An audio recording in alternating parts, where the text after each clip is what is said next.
당장 내일부터 집안에 쓰레기를 버릴 수 없다면 어떻게 될까요? 쓰레기 봉투 1인당 2장 제한. 바로 나프타 쇼크가 우리 집 쓰레기통 앞까지 밀고 들어온 현장입니다. 서울에서 서방쿠까지 항공거리쯤 되는 7,000km 밖 중동 해협이 흔들렸는데 왜 한국의 떡볶이 포장지와 대기업 화학공장이 동시에 멈춰야 했을까요? 중동 호르무즈 해협이 봉쇄되면서 현장 공장들은 5월부터는 버티기 힘들다는 말을 흘리기 시작했습니다. 전국 포장재 공장에 이상한 일이 벌어지기 시작했습니다. 신규 주문 전화가 와도 받지 않는 겁니다. 거절이 아니라 물건 자체가 없어서입니다. 배달 음식 용기를 납품하던 한 업체 관계자는 4월까지는 어떻게든 버티겠지만 5월부터는 장담할 수 없다고 했습니다. 이 말이 단순한 엄살이 아니라는 건 현장이 증명했습니다. 식품업계 포장 재고는 고작 한두 달치, 소상공인들이 부담하는 포장 단가는 이미 2배 가까이 뛰어 있었습니다. 그런데 이 모든 혼란의 방아쇠는 한국이 아닌 수만 킬로미터 밖 중동의 전쟁터에서 당겨졌습니다. 중동에서 총성이 울리면 한국 동네 식당 포장지가 타격을 받는다는 말이 비유가 아닌 현실이 된 겁니다. 우리가 매일 쓰는 비닐봉지와 플라스틱 용기는 모두 나프타라는 물질에서 출발합니다. 나프타는 원유를 정제할 때 뽑아내는 액체로 플라스틱 세상을 만드는 가장 기초적인 재료입니다. 한국은 이 나프타의 절반 이상을 중동산 원유에 의존해 왔습니다. 중동 전쟁이 호르무즈 해협을 흔들자 그 충격이 나비 날갯짓처럼 퍼지며 한반도 끝 동네 분식집 포장지까지 날려버린 겁니다. 자영업자들은 가장 먼저 그 충격을 몸으로 느꼈습니다. 배달 음식 포장 용기를 구하려 여러 곳에 전화를 돌려도 재고 없음이라는 답만 돌아왔고 간신히 구한 봉지는 예전보다 훨씬 비쌌습니다. 서울 시내 한 분식집 사장은 비닐 포장 단가가 올라 한 달 포장비만 수십만 원이 더 나간다고 했습니다. 음식값을 올리자니 손님이 떨어질까 두렵고 그대로 두자니 마진이 남지 않는 진퇴양난이었습니다. 파장은 거기서 멈추지 않았습니다. 쿠팡, 네이버 쇼핑 같은 이커머스 물류를 지탱하는 폴리백과 에어캡 원가도 함께 치솟았습니다. 택배 한 박스를 싸는 완충제 가격이 오르면 판매자는 물류비를 올릴 수밖에 없고 소비자는 무료 배송이 사라지는 것을 지켜봐야 합니다. 내용물 값이 아니라 껍데기 값 때문에 물가가 오르는 이른바 포장플레이션이 현실로 다가오고 있었습니다.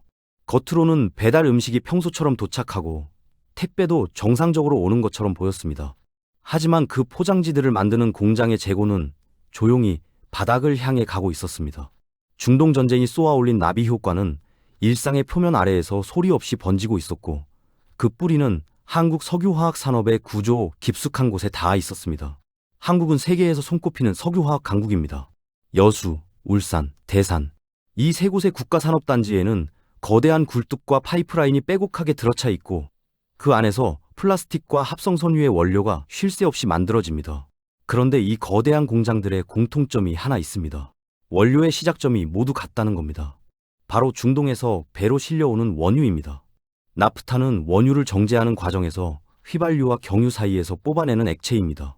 이 평범해 보이는 액체가 가열되고 분해되면서 에틸렌, 프로필렌 같은 기초 화학물질로 바뀌고 그것이 다시 비닐봉지가 되고 택배 완충제가 되고 일회용 포장 용기가 됩니다. 우리 일상을 감싸는 거의 모든 플라스틱 제품의 출발점이 나프타 하나라고 해도 과언이 아닙니다. 그런데 한국은 이 나프타를 스스로 만들 수 없습니다. 국내에 유전이 없으니 원유를 전량 수입해야 하고 그 절대 다수를 중동에 의존해 왔습니다. 호르무즈 해협은 사우디아라비아, 이란, 이라크, 쿠웨이트에서 나오는 원유가 반드시 통과해야 하는 길목입니다. 폭이 가장 좁은 구간은 서울 여의도에서 인천공항까지 직선거리 정도밖에 되지 않지만 전 세계 원유 물동량의 약 20%가 이 좁은 물목을 빠져나옵니다. 중동 전쟁이 격화되면서 이 해협을 통과하는 유조선 일정이 불규칙해졌고 한 번 지연이 생기면 도미노처럼 이어졌습니다. 항구에 배가 들어오지 않으면 공장은 원료를 받지 못하고 원료가 없으면 나프타를 분해하는 설비가 멈춥니다. 그 결과가 여수산단 핵심 공장의 가동 중단이었습니다. LG화학 나프타 분해 시설 이 공장의 굴뚝에서 연기가 사라졌습니다. 동네 슈퍼의 비닐봉지 매대가 비어가던 그 시간, 대한민국 석유화학의 심장부에서도 스위치가 꺼지고 있었던 겁니다. 설비가 멈추면 충격은 즉시 아래로 내려옵니다. 포장재 공장은 원료 단가 상승분을 납품가에 얹을 수밖에 없고 식당과 이커머스 업체는 그 가격을 고스란히 떠안습니다. 더 심각한 문제는 대안이 마땅치 않다는 점입니다. 과거 주요 수입처였던 러시아산 원료는 서방 제재로 묶였고 미국산 셰일가스 기반 원료는 태평양을 건너오는 물류비가 너무 비싸 당장 대체가 불가능합니다. 한국 석유화학 산업의 뼈대가 얼마나 좁은 통로 하나에 기대고 있었는지 이 위기는 숨길 수 없이 드러내고 말았습니다. 공장 굴뚝의 침묵은 단순한 설비 문제가 아니라 수십 년간 쌓아온 공급망 구조의 민낯이었습니다. 공장이 멈추고 포장재 매대가 비어가자 정부도 움직이기 시작했습니다. 나프타를 경제 안보 품목으로 지정하고 비축 물량을 시장에 푸는 카드를 꺼냈습니다. 여기에 더해 검토된 조치가 하나 더 있었는데 바로 나프타 수출 제한이었습니다. 자유무역을 기본 원칙으로 삼는 한국이 특정 품목의 수출을 막는다는 것은 예사로운 결정이 아닙니다. 코로나 초기 마스크 대란 때 그리고 물류를 마비시켰던 요소수 사태 때 정부가 꺼냈던 바로 그 카드였습니다. 요소수 사태를 기억하는 분들이 많으실 겁니다. 2021년 가을 중국이 요소 수출을 제한하면서 한국의 경유 화물차 대부분이 멈출 위기에 처했습니다. 전국 주유소에 요소수를 구하려는 화물차 기사들이 장사진을 쳤고 물류가 마비될 수 있다는 공포가 온 나라를 뒤흔들었습니다. 당시 정부는 뒤늦게 비축 물량을 확보하고 수입처를 다변화하며 불을 껐지만 근본적인 공급망 취약성은 그대로 남았습니다. 이번 나프타 사태는 그 구조적 허점이 또 다른 품목에서 터진 것입니다. 비축 물량을 푸는 것은 시간을 버는 조치입니다. 창고에 쌓아둔 재고를 시장에 내놓으면 단기적으로 가격을 안정시킬 수 있지만 근본 원인인 공급 부족을 해결하지는 못합니다. 한 달 길어야 두 달입니다. 그 안에 중동 정세가 안정되고 유조선이 정상적으로 다시 들어오지 않으면 비축분이 소진된 이후의 충격은 훨씬 더 가파르게 옵니다. 진통제가 떨어지는 순간 본격적인 고통이 시작되는 구조입니다. 수출 제한 카드 역시 양날의 검입니다. 국내 공급을 늘리는 효과는 있지만 한국 석유화학 기업들이 해외에 팔아야 할 물량을 묶어두는 것이기도 합니다. 수출로 먹고 사는 기업 입장에서는 매출 직격탄이고 장기적으로는 해외 거래처를 잃을 위험도 있습니다. 정부가 내수를 살리려다 수출 경쟁력을 깎는 딜레마에 빠지는 겁니다. 어느 쪽을 선택해도 대가가 따르는 상황이었습니다. 결국 이 위기가 드러낸 본질은 하나입니다. 한국은 수십 년간 중동이라는 단일 공급원에 지나치게 의존하는 구조를 방치해왔습니다. 위기가 올 때마다 비축하고 다변화를 외쳤지만 값싸고 안정적인 중동산 원료가 들어오는 동안 구조 개편의 유인은 늘 뒷전으로 밀렸습니다. 정부의 카드들은 불을 끄는데 급급할 뿐 불이 나지 않는 집을 짓는 이야기는 아직 시작조차 되지 않았습니다. 포장재 가격이 오르면 가장 먼저 타격을 받는 곳은 식탁입니다. 음식값은 그대로인데 그것을 담는 용기값이 2배로 뛰면 식당 사장님은 두 가지 선택지 앞에 서게 됩니다. 손님한테 가격을 올려받거나 아니면 그 차액을 본인이 고스란히 떠안거나 어느 쪽도 쉽지 않습니다. 배달 앱 수수료의 재료비 상승까지 이미 허리가 휜 자영업자들에게 포장재 비용 폭등은 마지막 숨통을 조이는 무게였습니다. 이커머스 시장도 흔들리기 시작했습니다. 택배 한 박스를 포장하는 데 들어가는 폴리백, 에어캡, 테이프까지 모두 나프타에서 출발하는 석유화학 제품입니다. 완충제 한 롤 가격이 오르면 하루에 수백 개씩 박스를 포장하는 판매자 입장에서는 한 달 물류비가 수십만 원씩 불어납니다. 그 부담은 결국 소비자가 누려온 무료 배송 혜택을 갉아먹는 방식으로 전가됩니다. 내용물은 그대로인데 껍데기 값 때문에 전체 소비자 물가가 오르는 현상. 이것이 바로 포장플레이션입니다.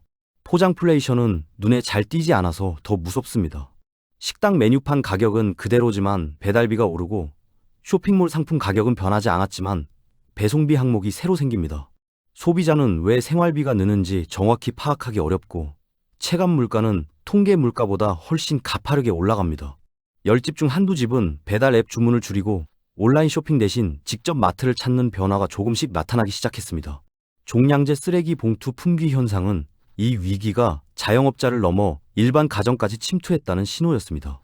세종시 마트에서 쓰레기 봉투를 1인당 2장으로 제한하고 온라인 쇼핑몰에서는 2주 이상 배송이 지연되는 상황이 벌어졌습니다. 쓰레기 봉투는 국가가 지정한 생활 필수품입니다. 그것이 품귀가 된다는 것은 단순한 물가 문제가 아니라 국민 생활 기반이 흔들리기 시작했다는 뜻입니다. 대기업 공장이 멈추고 동네 식당이 타격을 받고 이제 집집마다 쓰레기 처리까지 막히는 상황으로 번진 겁니다. 숫자로만 보면 비닐 가격 상승은 전체 소비자 물가에서 작은 비중을 차지합니다. 하지만 비닐과 플라스틱은 현대 생활의 거의 모든 영역에 스며들어 있습니다. 음식을 담고 물건을 싸고 쓰레기를 버리는 일상의 모든 접점에 플라스틱이 있습니다. 그 얇은 껍데기 하나가 흔들리자 밥상 물가부터 택배 생태계까지 도미노처럼 쓰러지기 시작했습니다. 이 균열이 단순한 가격 문제가 아니라는 것은 정부가 수출 제한까지 검토한 사실 하나만으로도 충분히 증명됩니다. 한국은 세계에서 1인당 플라스틱 소비량이 가장 많은 나라 중 하나입니다. 배달 음식 한 끼를 시키면 용기, 뚜껑, 비닐봉지, 젓가락 포장까지 한 번에 10개가 넘는 플라스틱이 딸려옵니다. 택배 한 박스를 열면 에어캡과 폴리백이 쏟아지고 마트 계산대에서는 아직도 비닐봉지가 당연하게 건네집니다. 이 모든 편리함이 가능했던 이유는 단순합니다. 중동산 원유 덕분에 나프타 가격이 오랫동안 저렴하게 유지됐기 때문입니다. 값싼 원료가 값싼 플라스틱을 만들었고 값싼 플라스틱이 배달 택배 문화를 꽃피웠습니다. 그런데 그 편리함에는 처음부터 청구서가 붙어 있었습니다. 다만 그 청구서가 언제 날아올지 아무도 몰랐을 뿐입니다. 중동 한 곳에 공급망을 집중시킨 대가, 대체 공급원을 개발하지 않은 대가, 플라스틱 소비를 줄이려는 노력을 뒤로 미룬 대가가 한꺼번에 날아든 겁니다. 위기는 갑자기 온 것처럼 보이지만 사실 수십 년에 걸쳐 천천히 쌓인 구조적 부채였습니다. 자영업자와 소비자만 대가를 치르는 게 아닙니다. 석유화학 기업들도 이중고에 빠졌습니다. 원료를 구하지 못해 공장을 멈추면 고정비는 그대로 나가는데 매출은 사라집니다. 그렇다고 비싼 값에 대체 원료를 사오면 수익성이 무너집니다. 한국 석유화학 산업은 이미 중국의 자국 내 생산 확대로 수출 경쟁력이 흔들리던 참이었습니다. 거기에 원료 공급 충격까지 겹치면서 업계 전체가 구조적 위기의 한복판으로 밀려 들어갔습니다. 더 뼈아픈 것은 이 위기가 예고된 것이었다는 점입니다. 전문가들은 오래전부터 중동 의존도를 낮추고 공급망을 다변화해야 한다고 경고했습니다. 그러나 중동산 원료가 안정적으로 들어오는 동안 기업도 정부도 구조 개편에 나설 이유를 찾지 못했습니다. 당장 눈앞의 이익이 장기적 리스크 관리보다 항상 우선이었습니다. 요소수 사태 이후에도 공급망 다변화 논의는 잠시 뜨겁다가 이내 식어버렸습니다. 결국 가장 큰 대가를 치르는 것은 구조를 바꿀 힘이 없는 사람들입니다. 포장비가 올라도 가격을 올리기 어려운 동네 식당 사장님, 배송비가 올라도 소비를 줄이기 어려운 가정, 쓰레기 봉투를 구하지 못해 발을 구르는 시민들, 수십 년간 편리함을 누린 청구서가 가장 약한 곳으로 먼저 날아들었습니다. 공급망의 균열이 사회적 균열로 이어지는 방식은 언제나 이렇게 조용하고 불공평합니다. 이 균열을 메울 실마리는 과연 어디에 있을까요? 한국만 이런 위기를 겪은 것이 아닙니다. 공급망 붕괴의 공포는 이미 세계 곳곳에서 반복된 패턴입니다. 그중 가장 선명한 교훈을 남긴 사례가 2021년 유럽을 강타한 반도체 대란입니다. 코로나19로 공장이 멈추고 물류가 끊기자 자동차 한 대를 만드는 데 필요한 반도체 칩 하나가 없어서 완성차 공장 전체가 멈추는 일이 벌어졌습니다. 독일 폭스바겐, 프랑스 르노, 미국 GM까지 줄줄이 감산에 들어갔습니다. 부품 하나의 공급망이 흔들리자 산업 전체가 도미노처럼 쓰러진 구조는 이번 한국의 나프타 사태와 정확히 같은 메커니즘입니다. 두 사례는 표면적으로 달라 보이지만 뿌리는 같습니다. 반도체든 나프타든 현대 산업은 극소수의 공급원에 지나치게 집중된 구조 위에 세워져 있습니다. 평상시에는 효율적으로 작동하지만 한 곳이 흔들리는 순간 시스템 전체가 취약해집니다. 유럽은 반도체 대란 이후 자국 내 반도체 생산을 늘리는 유럽 칩스법을 만들었습니다. 단일 공급망 의존이 얼마나 위험한지를 뼈저리게 겪은 뒤에야 구조를 바꾸기 시작한 겁니다. 한국도 같은 선택의 기로에 서 있습니다. 나프타 공급망을 중동 한 곳에 집중시킨 구조는 반도체를 대만 TSMC 한 곳에 의존했던 글로벌 산업계의 실수와 본질적으로 다르지 않습니다. 지리적 조건도 닮았습니다. 한국은 바다로 둘러싸인 반도 국가로 원자재를 전량 수입에 의존할 수밖에 없는 물리적 한계를 안고 있습니다. 이 한계를 극복하려면 공급처를 다변화하고 전략적 비축량을 늘리며 대체 소재 개발에 선제적으로 투자하는 수밖에 없습니다. 유럽의 사례가 한국에 주는 교훈은 하나입니다. 위기가 오고 나서 구조를 바꾸면 이미 늦습니다. 반도체 대란 당시 유럽 완성차 업체들이 잃은 매출은 수십조 원에 달했고 공급망을 재편하는 데는 그보다 훨씬 더 긴 시간과 비용이 들었습니다. 위기를 예측하고 미리 대비한 기업과 국가만이 다음 충격에서 살아남았습니다. 나프타 쇼크는 한국에 같은 질문을 던지고 있습니다. 지금 구조를 바꿀 것인가? 아니면 다음 위기를 기다릴 것인가? 공급망 다변화는 단기적으로 비용이 더 드는 선택입니다. 중동산보다 비싼 미국산이나 동남아산 원료를 들여오고 국내 대체 소재 기술에 투자하는 것은 당장의 수익성을 낮춥니다. 하지만 이번 위기가 보여준 것처럼 값싼 공급망에 올인하는 전략은 위기 앞에서 한순간에 무너집니다. 효율과 안정성 사이의 균형. 그것이 한국 산업이 이제 진지하게 마주해야 할 숙제입니다. 위기가 터지면 가장 먼저 나오는 말이 다변화입니다. 나프타 공급처를 중동 한 곳에서 미국, 동남아, 호주 등으로 넓히자는 논의는 이번이 처음이 아닙니다. 요소수 사태 때도 마스크 대란 때도 같은 말이 나왔습니다. 그런데 위기가 지나가면 언제 그랬냐는 듯 조용해졌습니다. 값싸고 안정적인 중동산 원료가 다시 들어오기 시작하면 굳이 비싼 대안을 찾을 이유가 사라졌기 때문입니다. 이번에는 달라야 한다는 목소리가 높지만 그 말이 실제 구조 변화로 이어지려면 위기의 기억이 식기 전에 움직여야 합니다. 가장 현실적인 단기 처방은 전략 비축량 확대입니다. 나프타를 국가 전략 비축 품목으로 지정하고 유사시 수개월을 버틸 수 있는 재고를 확보해 두는 방식입니다. 정부는 이번 사태를 계기로 비축 물량 기준을 높이는 방안을 검토하기 시작했습니다. 석유처럼 땅속에 묻어두기는 어렵지만 대형 저장 탱크를 확충하고 민간 기업과 비축 협약을 맺는 형태로 안전망을 두껍게 쌓는 것이 가능합니다. 당장 내일 해역이 막혀도 2달은 버틸 수 있는 구조를 만드는 것. 그것이 출발점입니다. 중간 처방은 공급처 다변화입니다. 미국산 셰일가스 기반 원료는 물류비가 비싸지만 중동 리스크를 분산하는 보험료로 볼 수 있습니다. 동남아 산유국과의 협력도 선택지입니다.